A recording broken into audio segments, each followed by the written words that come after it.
السلام علیکم ورحمۃ اللہ وبرکاتہ۔ الحمدللہ رب العالمین والصلاة والسلام علی رسولہ و نبیہ محمد وعلی آلہ واصحابہ اجمعین ومن تبعہم بإحسان الی یوم الدین، اما بعد۔ عزیزان گرامی قدر، آپ تمام لوگوں کا آئی پلس اکیڈمی میں استقبال ہے۔ آپ لوگ اردو گرامر پڑھ رہے ہیں، اس تعلق سے آپ کو مختصر قواعد اردو نامی کتاب پڑھائی جا رہی ہے۔ گزشتہ سبق میں ہم نے فعل ماضی کی قسمیں، ان کی تعریف اور ان سب کے بنانے کے قاعدے پڑھے تھے، اور اس سبق کے تعلق سے کچھ سوالوں کے جواب بھی آپ کو لکھائے گئے تھے۔ جو آخری سوال تھا وہی لکھا جا رہا تھا، لیکن ناکافی وقت کی بنا پر سوال نامکمل رہ گیا تھا، لہٰذا آج کے سبق میں ہم سب سے پہلے اسی سوال کے جواب کو مکمل کریں گے، اور اس کے بعد اگر وقت بچے گا تو ہم آگے کا سبق پڑھیں گے۔ تو چونکہ ہمیں سوال کا جواب لکھنا ہے، اس لیے آپ لوگوں کو چاہیے کہ آپ سبھی حضرات اپنی اپنی کاپیاں اور قلم نکال لیں، اور سوال کا جو حصہ باقی رہ گیا تھا اسے میں بورڈ پر لکھ رہا ہوں، آپ لوگ بھی اسے اپنی اپنی کاپیوں پر صفائی اور ستھرائی کے ساتھ لکھیں۔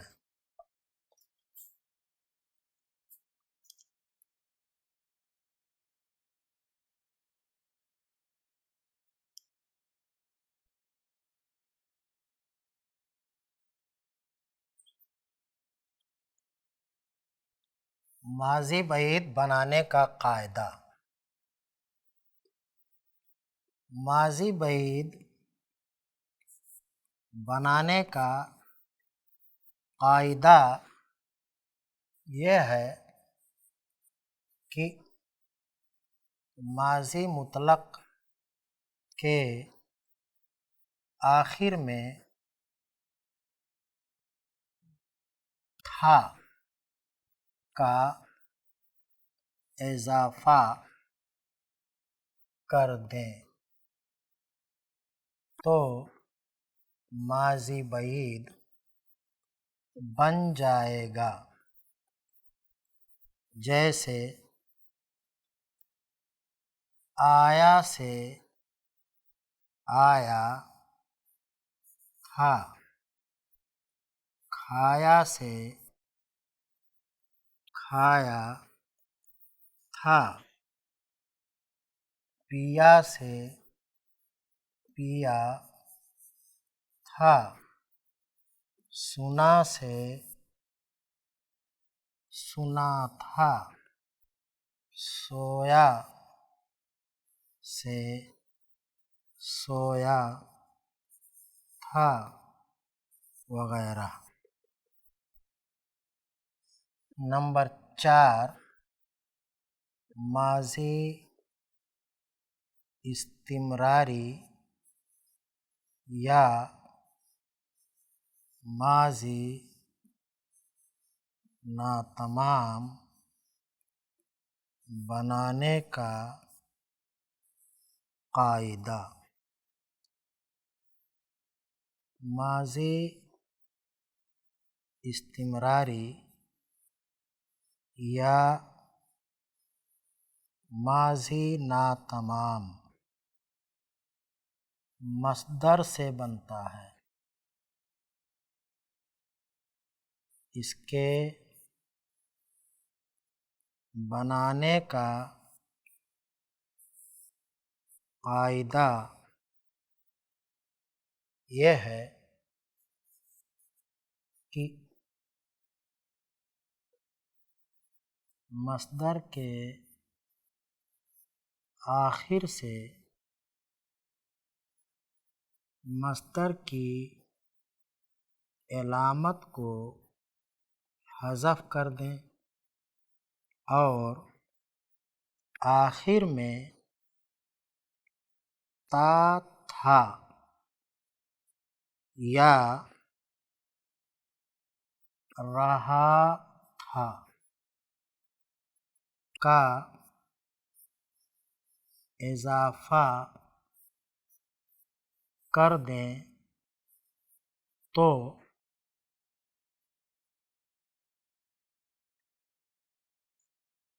ماضی استمراری یا ماضی ناتمام بن جائے گا، جیسے لکھنا سے لکھتا تھا یا لکھ رہا تھا، پڑھنا سے پڑھتا تھا یا پڑھ رہا تھا، اور کھانا سے کھاتا تھا یا کھا رہا تھا وغیرہ۔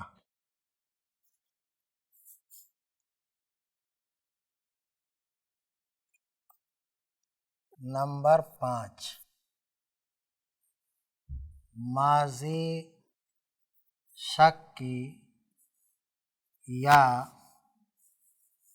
ماضی احتمالی بنانے کا قاعدہ۔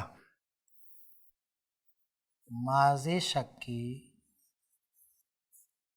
یا ماضی احتمالی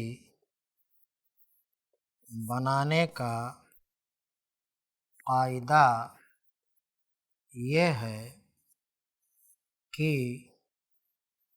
ماضی مطلق کے آخر میں ہوگا بڑھا دیں تو ماضی شکی یا ماضی احتمالی بن جائے گا، جیسے آیا سے آیا ہوگا، گیا سے گیا ہوگا، مارا سے مارا ہوگا، اور پڑھا سے پڑھا ہوگا وغیرہ۔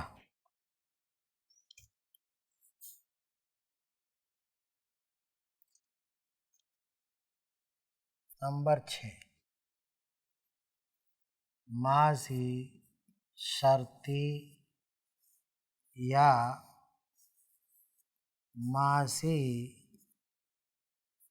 تمنائی بنانے کا قاعدہ۔ ماضی شرطی یا ماضی تمنائی مصدر سے بنتا ہے۔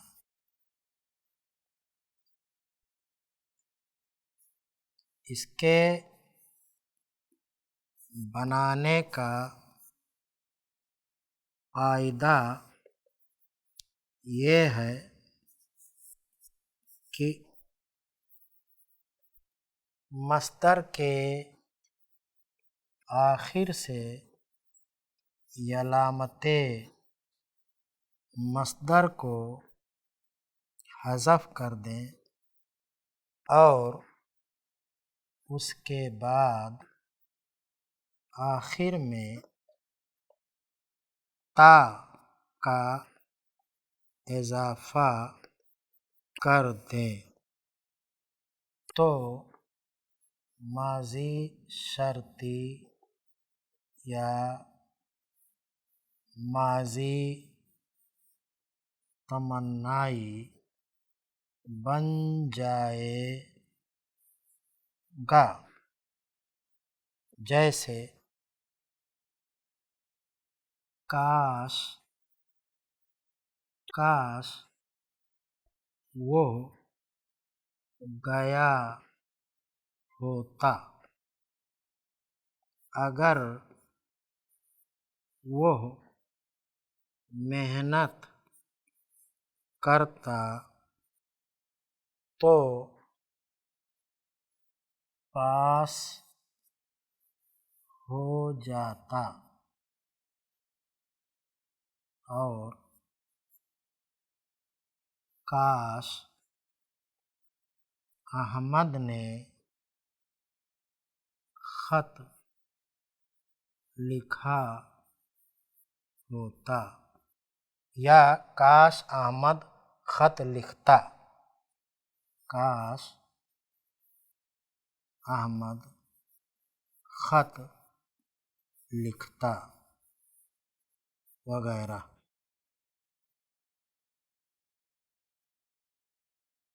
یہ فعل ماضی کے بنانے کے قاعدے آپ کو لکھوا دیے گئے ہیں۔ مجھے پوری امید ہے کہ آپ انہیں اچھی طرح سے یاد بھی کر لیں گے۔ آگے کا سبق ہے صورت فعل۔ صورت فعل اسے ہم پڑھیں گے۔ میں بورڈ پر سبق کا عنوان لکھ دیتا ہوں، صورت فعل۔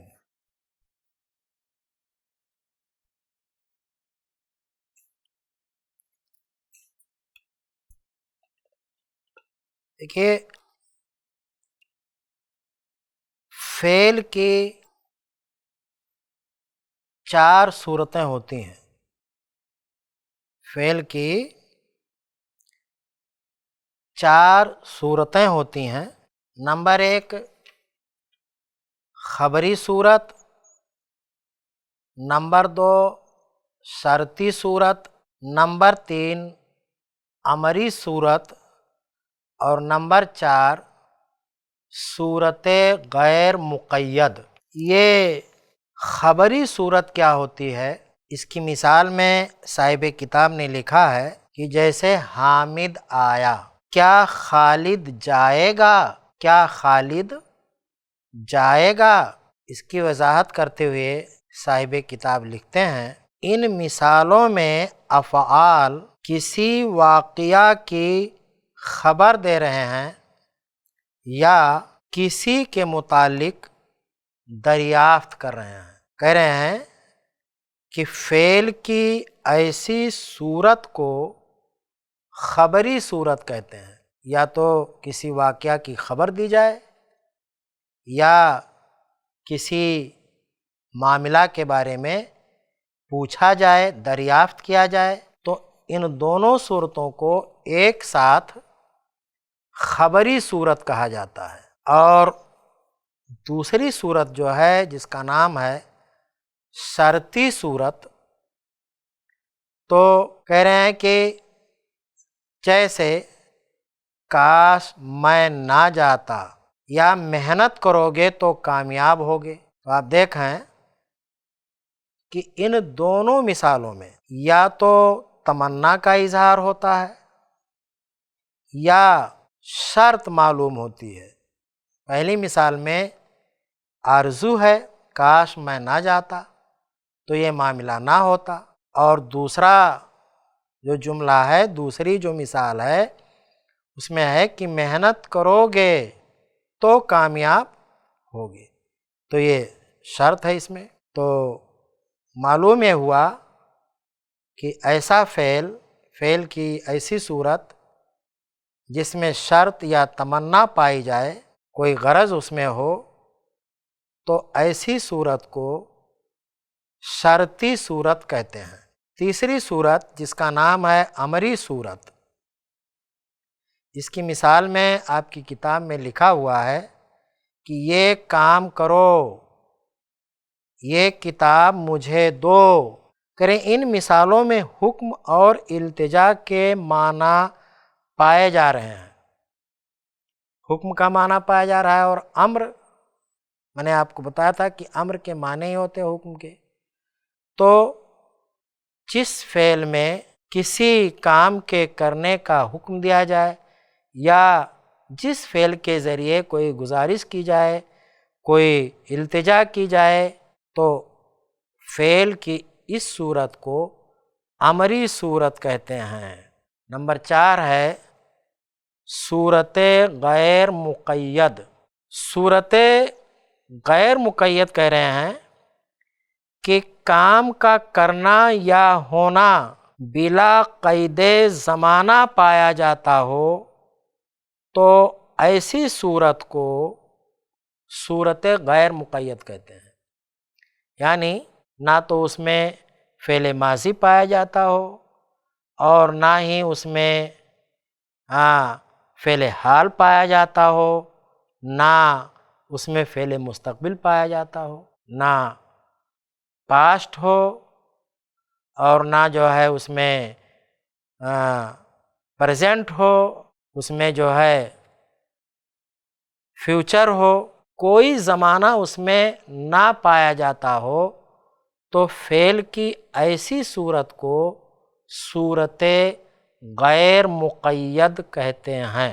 اب جو ہے صاحب کتاب یہاں لکھتے ہیں کہ یہ صورت غیر مقید جو ہوتی ہے اس کی کل 5 قسمیں ہیں۔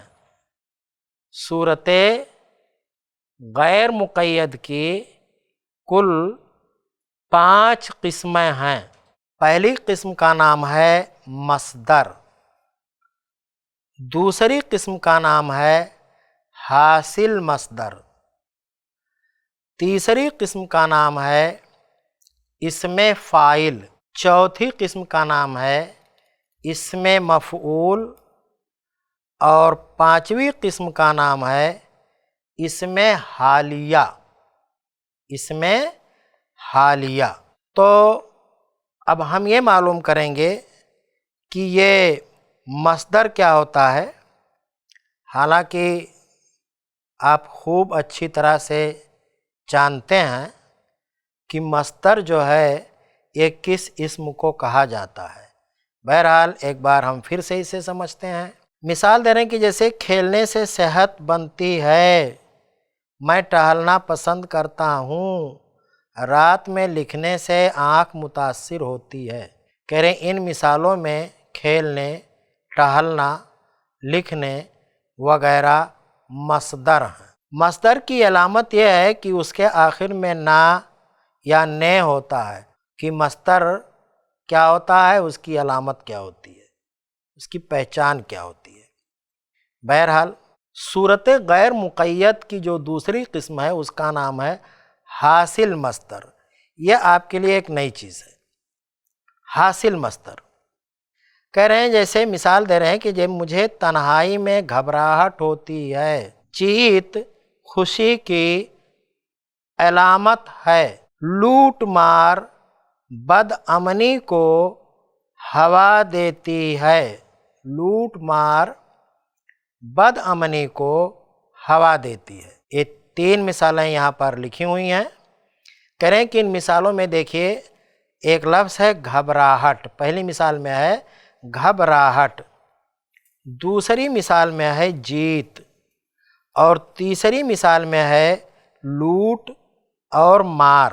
کہہ رہے ہیں کہ یہ ایسے افعال ہیں جن سے الگ ترتیب گھبرانے، جیتنے اور لوٹنے مارنے کی حالت یا کیفیت معلوم ہوتی ہے۔ ایسے الفاظ کو حاصل مصدر کہتے ہیں۔ اس کو تھوڑی سی وضاحت کے ساتھ سمجھ لیں۔ جیسے ہم یہ کہہ لیں کہ مصدر سے ہی بنا ہوا ایک لفظ ہوتا ہے جس کو حاصل مصدر کہا جاتا ہے، جیسے پہچاننا، اسی سے ہے پہچان۔ جاننا، اسی سے بنا ہوا ہے جان۔ اور یہاں پر لکھا ہوا ہے گھبرانا، اسی سے ہے گھبراہٹ۔ لکھنا، اس سے ہے لکھاوٹ، وغیرہ وغیرہ۔ تو اس طرح کے جو الفاظ ہوتے ہیں اور مصدر سے ہی بنے ہوتے ہیں، جن سے فعل کی کیفیت یا صورت یا حالت معلوم ہوتی ہے، تو ایسے الفاظ کو حاصل مصدر کہتے ہیں۔ عزیز طلبہ اور طالبات، فعل کی صورتوں میں سے جو صورت غیر مقید ہے اور جس کی 5 قسمیں بتائی گئی ہیں، ان میں سے ہم نے 2 کو پڑھ لیا ہے۔ ابھی 3 صورتوں کا پڑھنا باقی ہے۔ ہم آگے نہیں بڑھ رہے ہیں، اس کی وجہ یہ ہے کہ آج کے سبق کے لیے جو وقت متعین کیا گیا تھا وہ ختم ہو چکا ہے، اس لیے میں اپنی بات یہیں پر ختم کرتا ہوں۔ انشاءاللہ کل اسی وقت پھر ہماری ملاقات ہوگی۔ تب تک کے لیے آپ مجھے اجازت دیں۔ السلام علیکم ورحمۃ اللہ وبرکاتہ۔